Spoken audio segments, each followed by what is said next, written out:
Hello everyone. In today's session, we will discuss about the generator protection. The objective of this session is to learn about the protection of generator against various faults and abnormalities, such as LLG fault, phase and ground faults, then abnormal conditions like overload, under frequency, unbalanced generator, etc. So we will also discuss some issues related to numerical protection. So the generator protection and control are the interdependent problems, we can say. Generator has to be protected not only from electrical faults, that is, we can say stator and rotor faults, but also from mechanical problems which are related to turbine and boilers, etc., or some other parts of generators. But it is also has to be protected from adverse system interactions arising, like a generator going out of step with the rest of system, or we can say loss of field winding, etc. So under certain situations like internal faults, the generator has to be quickly isolated, that is, it should be shut down quickly, while the problems like loss of field problem requires an alarm to alert the operator. So here are some faults and abnormalities are given. Some internal faults are like phase and ground faults in the stator and associated protected zone, then ground faults in the rotor, or we can say in the field winding. So some abnormal conditions are also mentioned here, like overload, over voltage, loss of field, unbalanced operation, that we can say as a single phasing operation or single phasing fault, then under and over frequency, motoring, or loss of prime mover, subsynchronous oscillations, loss of synchronization, that is, we can say out of step operation.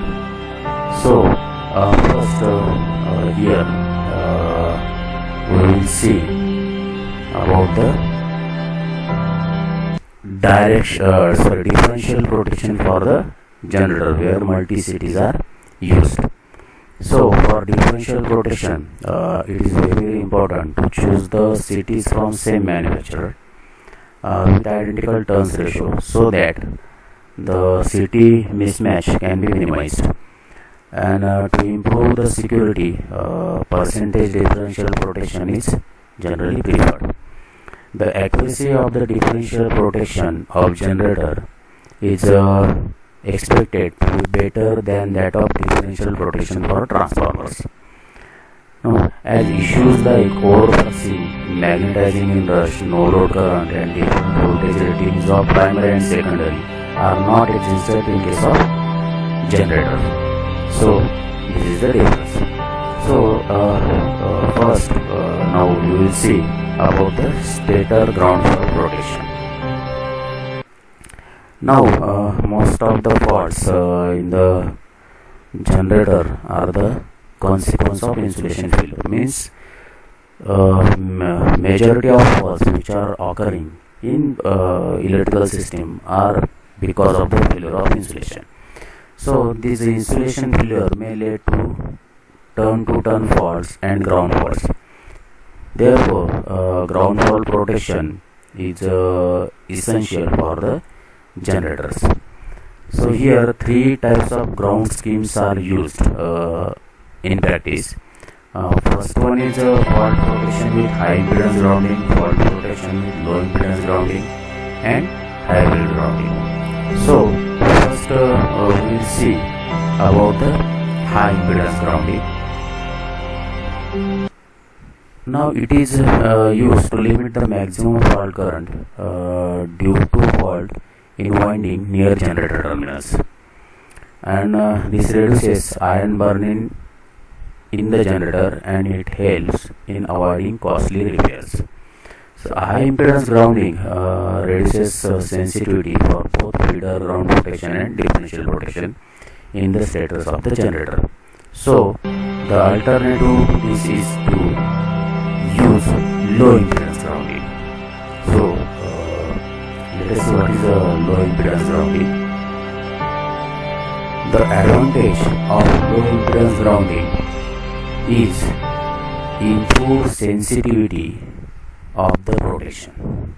However, if the fault is not cleared quickly, the damage to the equipment can be much higher. So, it should be possible to engineer to provide ground differential protection using a directional ground over current relays. The basic idea is to compare the sum of terminal current with neutral current. If the two are identical, then there is no internal ground fault, and conversely, a differential in the two quantities indicates an internal ground fault on the generator. So next, we will discuss about the reduced or loss of excitation protection. So first, let us see what is it. Reduction or loss of excitation to the field winding is an abnormality rather than a fault. If the field winding is completely lost, then in principle, synchronous generator will try to mimic an induction generator.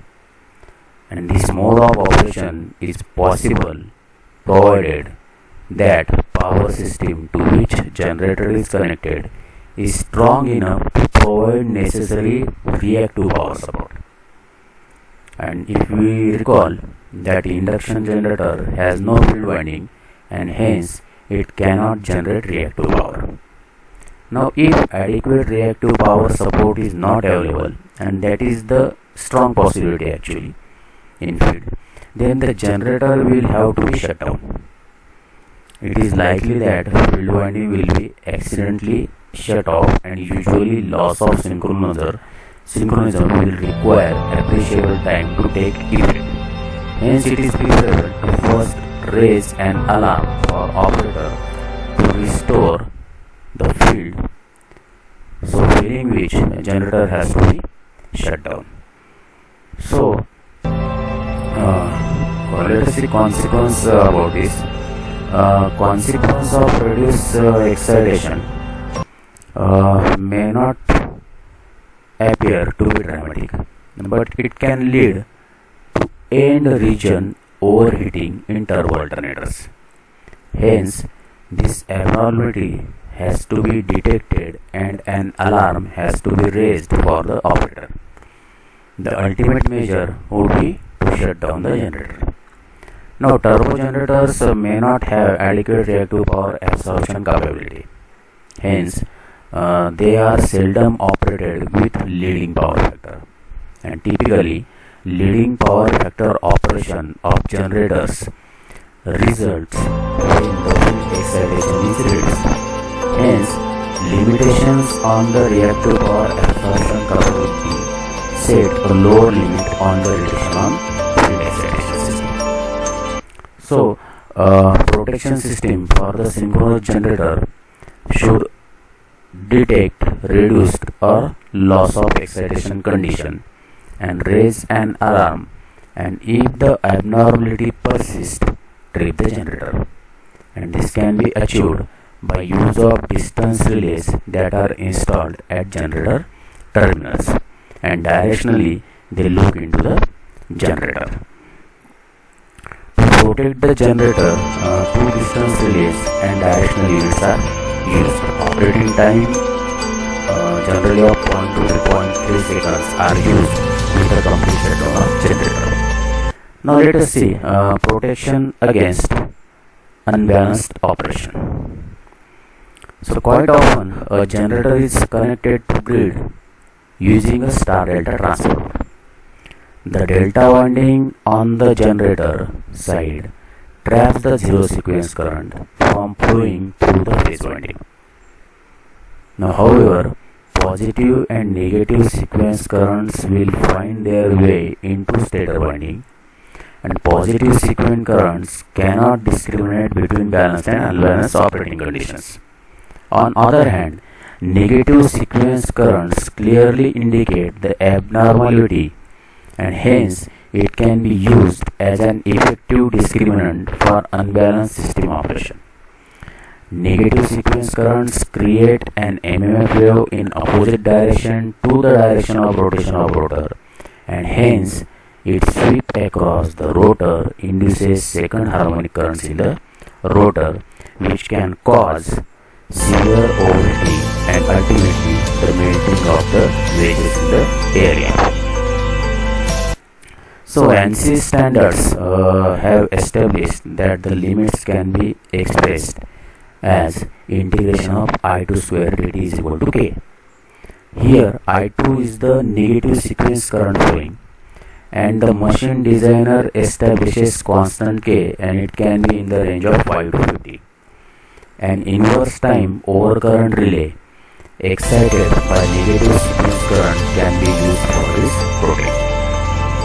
Now let us see generator motoring. So if the mechanical input to the prime mover is removed while the generator is in service, then rotor MMF wave will tend to drive the rotor just like an induction motor, and this is dangerous to both steam and hydro turbine to which the generator is connected. Now in steam turbines it may lead to overheating, while in hydro turbine it would cause cavitation of the turbine blades. The motoring of generator can be detected by reverse power flow relays having sensitivity of 0.5% of rated power output with time delay of approximate 2 seconds. Now next is overvoltage protection. So on its face value, overvoltage protection should be more or less straightforward. First, one should raise an alarm if the overvoltage is above 110% of rated value, and there would be subsequent trip if it persists for 1 minute or more. And very large overvoltages of the order of 120% of rated value or above will lead to trip within approximately 6 seconds. So terminal voltage of generator is controlled by an automatic voltage regulator. If the load current on the generator reduces, the APR would automatically reduce the field current so as to reduce open circuit EMF E to maintain constant terminal voltage V. However, loss of PTUs, incorrect operation or setting of AVR, etc. can lead to overvoltage, which is detrimental to the generator. Steady state overvoltage will lead to saturation of iron, both for generator and the unit transformer connected to it, and this will lead to large magnetizing currents, unacceptable flux patterns, overheating, which can damage the power apparatus, and hence generators have to be protected against overvoltages. Now let us see about the V by F protection. So during startup or shutdown, the speed of the generator will deviate significantly from the nominal speed. Now as per the EMF equation, that is E is equal to 4.44 pi mF into N, overfluxing of the core is not simply a consequence of overvoltages with respect to nominal voltage. Rather, overfluxing occurs when V by F ratio exceeds its nominal value. Hence, overvoltage protection is implemented after normalizing the terminal voltage by the frequency of the generator. Out of phase protection. Now with Modern generators having large XP and EHV transmission having low reactance, it is likely that the electrical center, a consequence of out-of-state condition, would be within the generator step-up transformer unit. To detect this condition, distance relay looking into the generator or into the transformer generator unit, we can say, should be installed. Even a distance relay used for loss of field protection will pick up on such power swings. If the swing moves out of the relay characteristic before the timer runs down, then no trip action will be initiated. However, if the swing persists for sufficient time, the loss of excitation distance relay will operate on power. Now, let us have a discussion on numerical. So, at this point of time, there are no new principles to be introduced from the numerical relaying. From the numerical relaying perspective, you can say, the differential protection scheme can be implemented by either using sample comparison, that is time domain approach, or by using phasor comparison, that is frequency domain approach. Time domain approach can be faster than phasor comparison approach. The DFT approach with one cycle window will require one cycle to latch onto the phasor.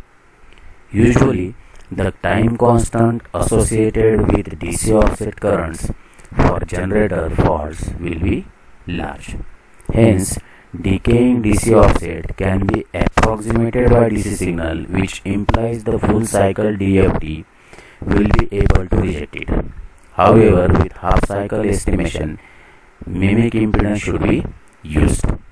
So, sample comparison approach immune to DC offset problem, but building reliability with such an approach requires a polling scheme.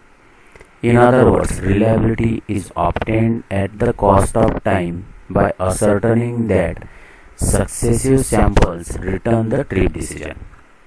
One can even implement a hybrid approach where in one switch from time domain to frequency domain approach, the decision to switch will depend upon the speed of rotation. So here in this session we discussed